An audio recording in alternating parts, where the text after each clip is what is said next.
3, verset 20, qui dit, et je lis, à celui qui, par la puissance qui agit en nous, peut réaliser infiniment au-delà de ce que nos prières peuvent demander et que notre imagination ose espérer. À celui qui, par la puissance qui agit en nous, peut réaliser infiniment au-delà de ce que nos prières peuvent demander et ou que notre imagination ose espérer. Amen. Je chantais un chant de la voix.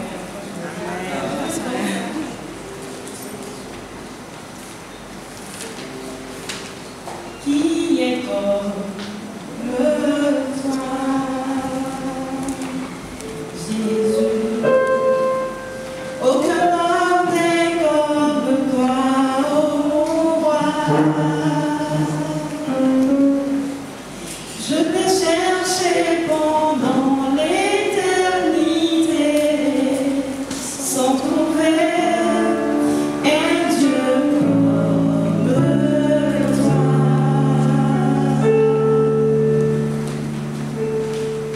Qui est comme toi,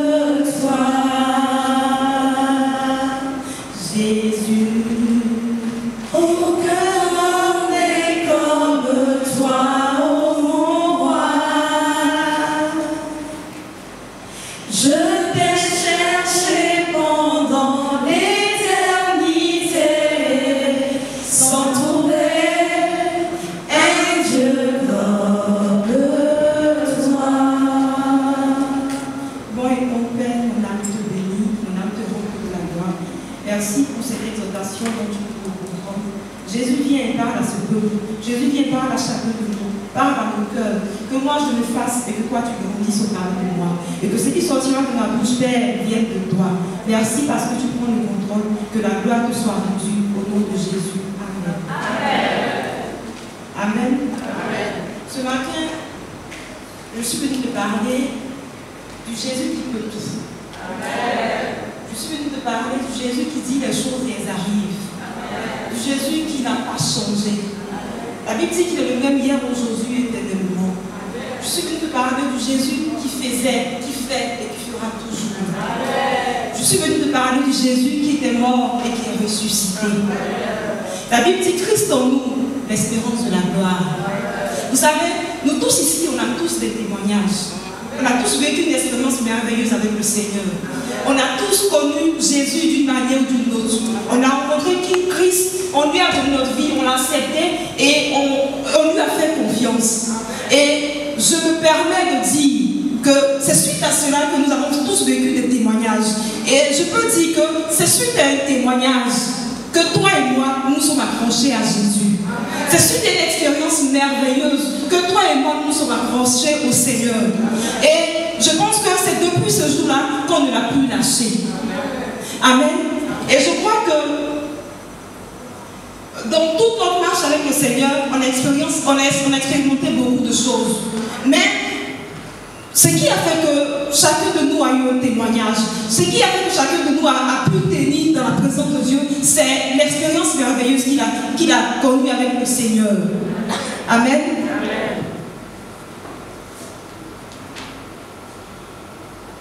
Et nous avons tous le choix de pouvoir rester en fait à la maison. Je veux dire par là que tous les dimanches, on vient à l'église. Mais d'abord, on a eu une semaine lourde. On a eu des moments, une semaine lourde, une semaine chargée. Mais si on ne reste pas chez nous et que tous les dimanches on vient à la maison, on vient dans la maison du Seigneur, c'est parce que quelque part on connaît ce Dieu qu'on sert. C'est parce que quelque part on sait qui est Dieu, on connaît sa souveraineté. C'est la raison pour laquelle tous les dimanches et même en semaine, on laisse notre maison et on vient dans sa maison pour l'adorer. Et je dis, oui, on connaît le Seigneur, mais on ne lui fait pas totalement confiance. On connaît le Seigneur, mais on ne sait pas réellement qui il est en profondeur. Parce qu'on se trouve souvent devant des situations où on se dit que Dieu peut faire ceci, Dieu ne peut pas faire cela. Et on est tous comme ça. On est tous comme ça. Il y a des situations dans lesquelles on limite la main de Dieu. On dit Dieu, il peut faire ceci. Mais là, Dieu est trop lent. Dieu peut faire cela. Mais là, Dieu n'agit pas vite. C'est comme quelqu'un en fait qui a trop faim. Et il a faim, il veut tellement manger et il ne peut pas attendre rapidement, il fait une omelette et il mange. Mais de vous à moi, il sait lui-même que l'omelette ne va pas pouvoir vraiment le rassasier comme il faut. Mais parce qu'il est pressé, parce qu'il est impatient, il fait cette omelette et il la mange rapidement. C'est comme ça qu'on est. En fait, c'est aussi l'exemple de notre papa Abraham. Le Seigneur a dit à Abraham et à Sarah, vous aurez un fils, Isaac, le fils de la promesse. Mais quand Dieu a dit cette parole, ce n'est pas immédiatement que Dieu ait agi. Dieu agit plus tard. Mais avant que Dieu agisse, ils étaient tellement pressés que Sarah a donné son mari à Agar pour faire Isaac, pour faire Ismaël pardonner. Et vous voyez, suite à ce choix-là, il y a eu des conséquences qui ont suivi. Donc pour nous faire comprendre que les choix que nous faisons qui ne sont pas de Dieu ont des conséquences. Quand on n'est pas patient, quand on ne sait pas attendre le temps de Dieu, tous les choix que nous faisons ont des conséquences. Je suis venu te dire ce matin, qu'est-ce que tu cherches dehors? Qu'est-ce que tu cherches dehors? On a fait des choix qui nous ont séparés de Dieu. On a fait des choix qui nous ont éloignés de Dieu. On a fait des choix qui nous ont fait perdre du temps dehors. Jésus peut tout. La Bible dit que ce qui est impossible aux hommes est possible à lui. Jésus peut tout. Le Jésus qui te guérissait avant, il guérit encore aujourd'hui. Le Jésus qui avait guéri les aveugles comme Bartimée donne encore la vie aujourd'hui. Le Jésus que tu as prié, que tu as cherché et qui s'est révélé à d'autres fois se révèle encore aujourd'hui. Le Jésus qui t'a donné un témoignage autrefois donne aujourd'hui des témoignages. Qu'est-ce que tu cherches dehors? Jésus peut tout. Alors lui, rien n'est impossible. Il est encore capable. Amen. Vous savez, quand je préparais le message, après j'ai vu ma soeur Fabienne, elle me disait, Stéphanie, tu sais, le pasteur a tout dit. Qu'est-ce qu'on m'a dit? Et je dis, bon, c'est bien sûr que cet esprit va faire les choses. Et en préparant mon message, je dis à Dieu, mais pourquoi est-ce qu'aujourd'hui, on n'arrive plus à te faire confiance comme autrefois? Pourquoi est-ce qu'aujourd'hui on prie, mais ça tarde à venir et après on se retrouve dehors? Pourquoi? C'est quoi le problème finalement? Tu nous veux nous accrocher à quoi? Oui, on veut s'accrocher à quoi? Mais pourquoi les choses tardent à venir? Et le Seigneur m'avait dit, dans Apocalypse 2, verset 4, si je me rappelle bien, il a dit, tu as abandonné ton premier amour. Il dit, regarde, de la hauteur où tu es tombé, rentre en toi-même et réponds, reviens à moi, car tu m'as abandonné.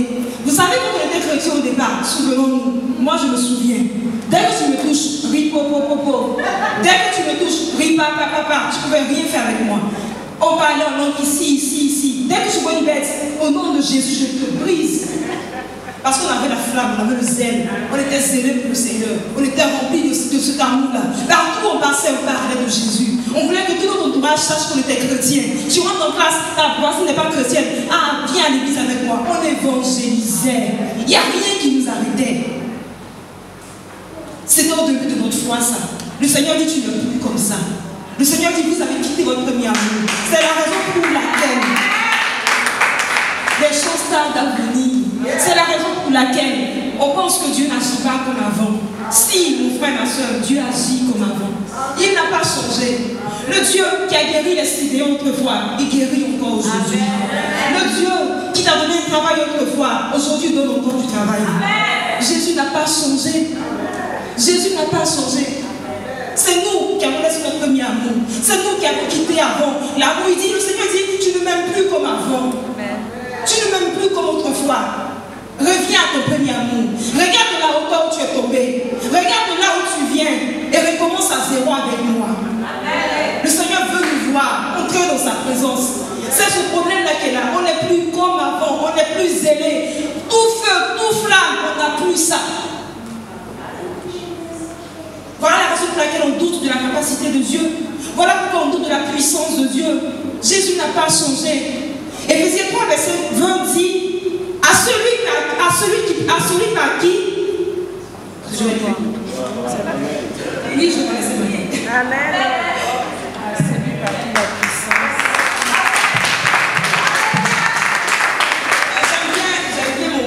J'aime bien parole divine parce que c'est plus facile en fait. Amen. À celui qui, par la puissance qui agit en nous, peut réaliser infiniment au-delà de ce que nos prières peuvent demander ou que notre imagination ose espérer. Amen. Jésus peut tout. Jésus n'a pas changé. Amen.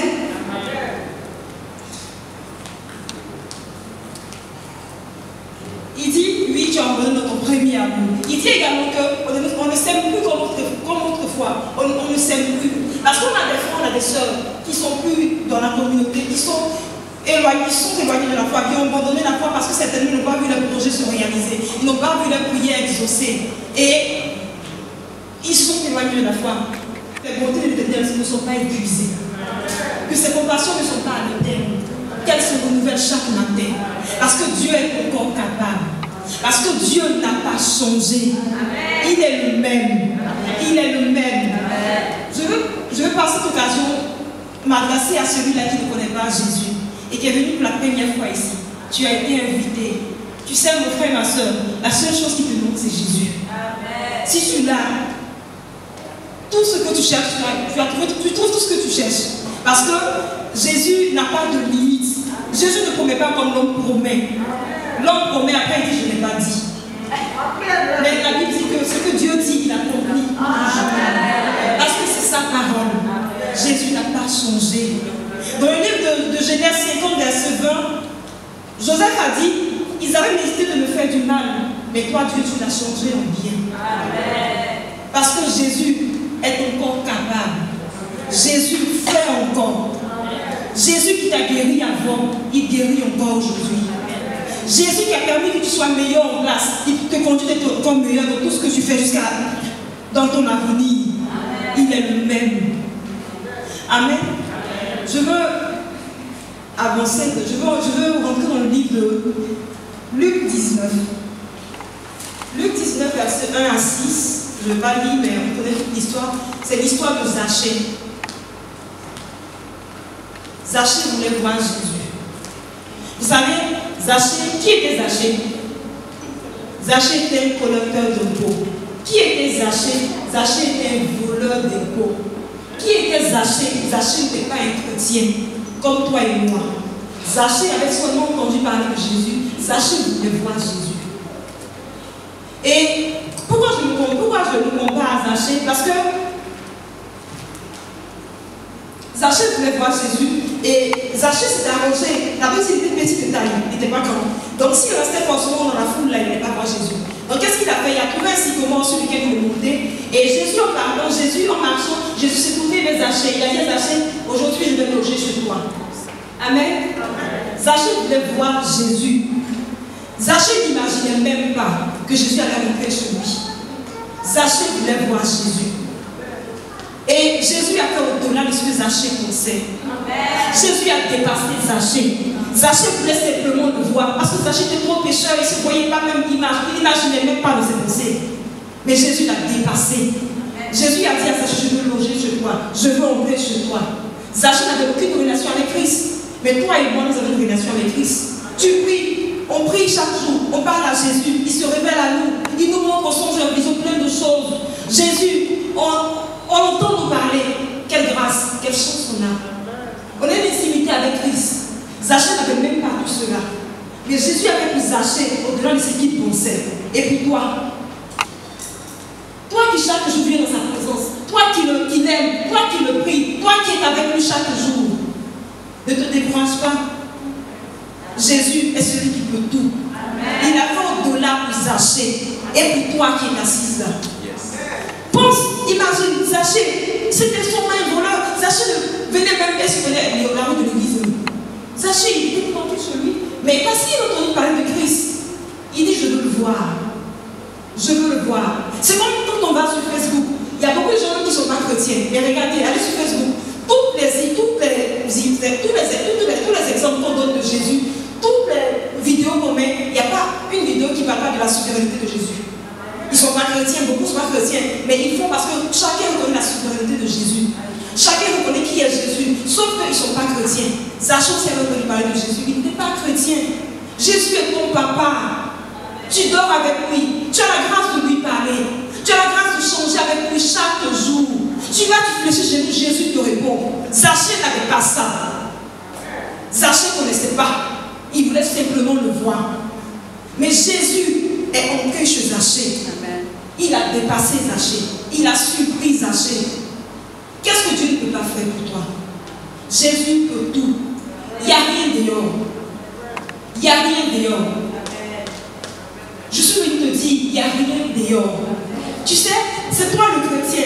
Quand tes collègues complotent contre toi, tes collègues disent au patron, il est comme ça, il est comme ça. Et quand tu vas devant le patron, tu dis, monsieur, le patron m'a appelé, il dit, oui, c'est peut-être te féliciter pour ton travail. C'est toi. Il ne parlait pas de ce que les gens ont dit, mais les choses ont changé parce que Jésus est intervenu. C'est toi le chrétien qui veut travailler. Et pour toi, Jésus est capable de monter une entreprise. C'est toi. Tu connais le Dieu que tu adores. Tu connais le Dieu que tu sais. Tu ne vas pas te limiter. C'est toi le chrétien qui vient. Tu veux travailler dans une entreprise avec un poste. Mais le poste que tu veux n'est pas dans l'entreprise. Mais tu veux entrer dedans. Pour toi, Jésus va créer un poste. C'est toi. C'est toi le chrétien qui veut entrer dans cette entreprise-là et qui écrit un CV. On te dit, l'entreprise ne recrute plus, ils ne prennent plus de gens. Mais pour toi, Jésus va créer un besoin. C'est toi le chrétien. Parce que Jésus est encore capable. Tu as cette grâce avec toi. Tu as cette puissance qui agit en toi. Elle vit en toi, le Saint-Esprit. Elle vit en toi. Jésus vit en toi. Et c'est pourquoi tu n'as pas de limite. C'est pourquoi tu n'es point limité. Qui était Zachée par rapport à toi? Jésus a dépassé Zachée. Jésus a fait au-delà de ce que Zachée pensait. Amen. Il est le même. La Bible dit, il fait pour nous ce que les yeux n'ont point vu. Il fait pour nous ce que les oreilles n'ont point entendu.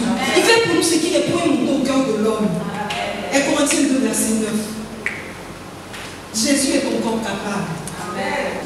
Je vais finir par un témoignage. Je donne l'année de BTS rapidement. Je donne l'année de BTS et à Bijon. Je ne sais plus en quelle année.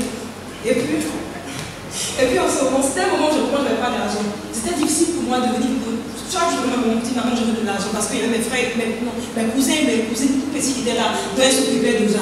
Et moi, vraiment, je ne voulais pas vraiment trop la fatiguer avec ça, ça me gênait en tant que jeune fille. Et quand j'allais en classe, j'avais deux meilleures amies avec qui j'étais en classe, qui étaient catholiques, mais elles avaient tous des copains, moi je ne l'étais pas. Et on était tous ensemble. Chaque jour qu'on va manger à midi, qui s'y allait manger, je disais non, juste parce que je n'avais pas d'argent, c'était tout. Mais j'avais honte.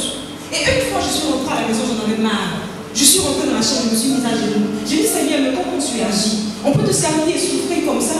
On peut te servir, t'expérimenter, puis on n'a pas ce qu'on veut. Je n'ai même pas 5 francs. J'ai juste ma carte de bus pour rentrer à l'école et revenir le soir. Mais je n'ai pas d'argent pour manger. J'ai honte de sortir avec mes amis. Je ne peux pas avoir une petite amie parce que tu n'es pas une petite amie. Mais Seigneur, comment toi tu fais pour t'occuper de moi? Moi, je veux t'expérimenter. Et ce jour-là, j'ai parlé à Jésus de tout mon cœur et je me suis mise à pleurer. J'ai tellement pleuré, après je me suis endormie. Le lendemain, je suis allée à l'école et pendant une heure de pause, mes amis m'appellent. Qui dit, allons-y, accompagne-moi à la tour au plateau. Je dis, allons-y. Donc, en partant, on partait devant la tour, une voiture qui s'est garée là. Et je vois une monsieur qui me dit, Stéphanie. Je dis, oui, tonton, c'était le pot à ma grande soeur. J'étais tellement contente de le voir. Ah, tonton, comment tu vas? Il me dit, ça va bien, tout ça. Il me donne un billet. Tiens, mange à midi avec tes amis. Je dis, merci, tonton. Donc, j'ai mangé un billet dans la poche. Je n'ai pas montré à mes amis. Et on est parti. Quand on est parti, arrivé à la tour, c'est que pourquoi c'était parti à la tour, on n'est pas réussi en fait. C'était pas dit dans quelques personnes, tu vois, faire un faux rendez-vous, tout ça. Et quand on ressortait de la tour, on partait, je vois un jeune homme qui m'appelle encore. Stéphanie, madame, je dis oui, c'est qui? Je ne connaissais pas. Il dit, vous voyez, la voiture qui est garée là-bas vous appelle. Je dis, mais c'est qui? Il dit, allez, si quelqu'un n'a pas vous connaît. Moi, je n'avais pas vu la personne, mais Dieu avait ouvert les yeux de la personne pour me voir. Et je trouvais que c'était l'ami à ma soeur, notre amie. Il me dit, Stéphanie, mais il y a tellement longtemps, c'était un ami d'enfance, tout ça. Et après, il me donne un gros billet comme ça. Et il me donne le billet, je prends, et après, je vais avec mes amis. Il me dit, ah, Kizi, toi, marche aujourd'hui, hein. Ça, là, c'est toi qui as fait le repas de midi. Je ne les ai même pas écoutés, j'ai mangé le midi. Mais, je dis pour cela, pour quand je suis rentrée, j'ai eu honte. J'ai eu honte, j'ai eu carrément à Dieu. J'ai dit à Dieu, pourquoi je me suis mise en colère contre toi? Pourquoi? Parce que je me suis mise en colère, automatiquement, mais tout ce qui s'est passé. Jésus m'a dit que je suis avec toi. Je suis avec toi. Si tu es fidèle à moi, je serai fidèle à toi. Si tu me sers en esprit et en vérité, je serai vrai avec toi. Et j'ai demandé pardon à Dieu. Alors, mon inspiration s'arrête là. Je veux, avant de finir, on va prier, mais je veux te dire avant de finir, que si tu dis ton droit de Dieu, si tu crois que Dieu ne peut pas, ne fait pas comme avant il faisait, souviens-toi. Souviens-toi de ce que tu as vécu avec lui avant. Souviens-toi des témoignages.